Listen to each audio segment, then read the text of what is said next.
Mafia Atiq Ahmad को मिट्टी में मिला दिया ना, उसकी सजा मुझे मिली और उसके वजह से मुझे पार्टी से निकाला गया। मैं अतीक का नाम ना लेती तो शायद मुझे ना निकाला जाता। वो मेरा दुश्मन है, उसने मेरी पूरी ज़िंदगी उजाड़ के रख दी। मैंने लोगों के लिए लड़ाई लड़ी, उत्तर प्रदेश की जनता की लड़ाई लड़ी जो उनसे पीड़ित थे। पहले की सरकार में अब की सरकार में इतना अंतर है कि उत्तर प्रदेश में एक विधायक की हत्या होती है। आपकी आवाज को सुनने आ रही है प्रभात खबर इलेक्शन एक्सप्रेस। देखते रहिए प्रभात खबर इलेक्शन एक्सप्रेस। जो आपका वक्तव्य था वो वजह है या कुछ और?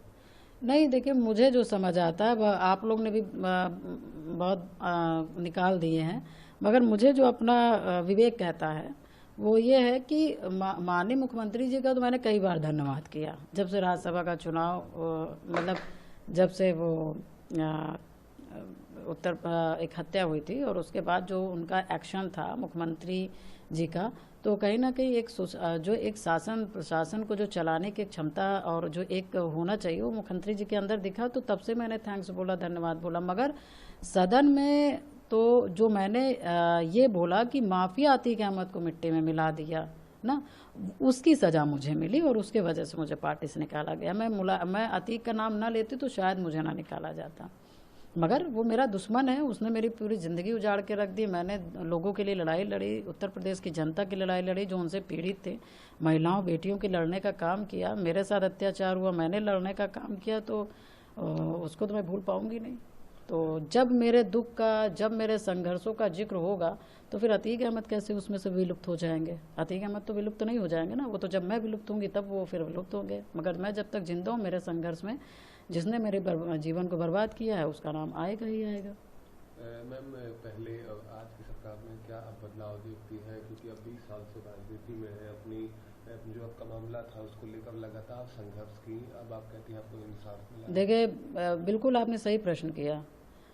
पहले की सरकार में अब की सरकार में इतना अंतर है कि उत्तर प्रदेश में एक विधायक की हत्या होती है और वो विधायक की हत्या होती है और उसके बाद उस विधायक की डेड बॉडी नहीं मिलती है। एक विधायक की डेड बॉडी को जला दी जाती है, फेंक दी जाती है। पता नहीं, ये लोकतंत्र की व्यवस्था आप देखिए कि उसके बाद फिर डेड बॉडी जला दी जाती है। उनकी माँ, उसकी पत्नी दिन रात गली गली घूम रहे हैं, शासन प्रशासन अधिकारी के दरवाजे खटखटा रहे हैं। उसके बाद भी मतलब कि दर्शन के अंतिम दर्शन करने का भी एक मौका नहीं दिया जा रहा है। और उसके बाद फिर क्या कहते हैं, जनता भी त्राही माम, जनता भी जितना अपना आक्रोश दिखा सकती है कि सिर्फ राजू पाल को हमको एक बार दिखा दो। उसके जनता ने जो मतलब छोटे छोटे बच्चों के ऊपर लाठीचार्ज हुए, मारे गए, उनके आँख फूट गए, हाथ टूट गए, कई लोगों को, कई लड़कों के ऊपर गोली चला दी गई, वो ऑन द स्पॉट मर गए, मतलब ख़त्म हो गए, ट्रेनें रोक दी गई। जो भी जनता के जो भी आया, मतलब एक हाहाकार हो गया। उसके बावजूद भी एक विधायक की हत्या होने के बावजूद भी मतलब कि जनता हाहाकार कर रही, उसके बावजूद भी मारने वाले के घर से एक को भी इनकाउंटर नहीं करते हैं और एक को भी सजा नहीं मिलता है। और हत्या के इतने साल, 17-18 साल होने के बावजूद भी कुछ नहीं होता है। ये पहले की सरकार थी। और आज की सरकार की मैं बात करूं तो एक नॉर्मल सा, एक कॉमन सा व्यक्ति मरा, उसकी हत्या होती है और हत्या होने के बाद फिर यही मुख्यमंत्री जी हैं जो उन्होंने एक जो मुख्यमंत्री जिस तरह से होने चाहिए, शासन प्रशासन में जो अपना एक पकड़ रखना चाहिए ना, एक सुशासन दिखाना चाहिए, उन्होंने एक नॉर्मल आदमी मरा, एक आदमी की हत्या हुई और उन्होंने जिन लोगों ने हत्या की थी, माफिया का बेटा था, माफिया का पुत्र था, उसके बावजूद भी कुछ भी ना सोचते हुए ना डरते हुए उन्होंने इतना बड़ा कदम लिया कि माफिया के लड़के का भी इनकाउंटर कराने का काम किया। तो ये परिवर्तन नहीं है। मैं मानती हूँ कि ये बहुत बड़ा परिवर्तन है। पहले की सरकारों में विधायक हत्या हो जाती थी तब एक्शन नहीं लिया जा सकता था।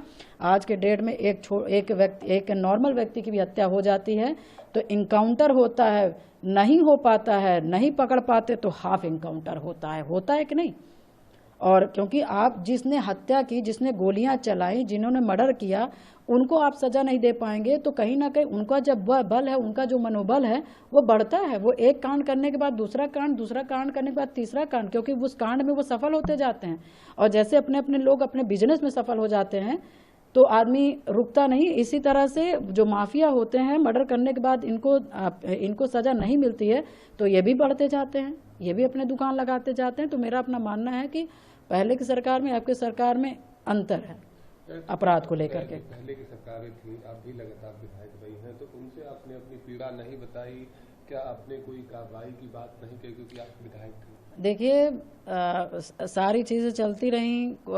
ऐसा नहीं कि सरकार को नहीं पता था या मुख्यमंत्री लोग को नहीं पता था या अधिकारी को नहीं पता था, या मैं कचहरी में मुकदमा लड़ी, मैं हाई कोर्ट में लड़ी, मैं सुप्रीम कोर्ट में लड़ी, मैं तीनों कोर्ट में मुकदमा लड़ी। और ये मान के आप चलिए कि कितना संघर्ष रहा होगा कि सुप्रीम कोर्ट तक का जाना।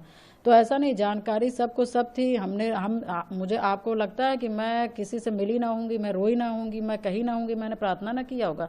मगर सबसे बड़ी बात है कि मुख्यमंत्री के पद में किस तरह के लोग बैठे हैं, किस तरह के लोग बैठे हैं। अपराध को कम करने वाले में बैठे हैं कि अपराध को बढ़ाने वाले बैठे हैं, कि या रहने दो, बच्चे हैं, बच्चों से गलतियां हो जाती हैं, ऐसे लोग बैठे हैं। तो मैं बस यही कहना चाहूँगी कि ये अपने अपने विवेक के ऊपर होता है कि अपने उत्तर प्रदेश को चलाना कैसे है। एक स्वच्छ शासन देना है, स्वच्छ प्रशासन देना है, कि आपको बस राजनीति करनी है।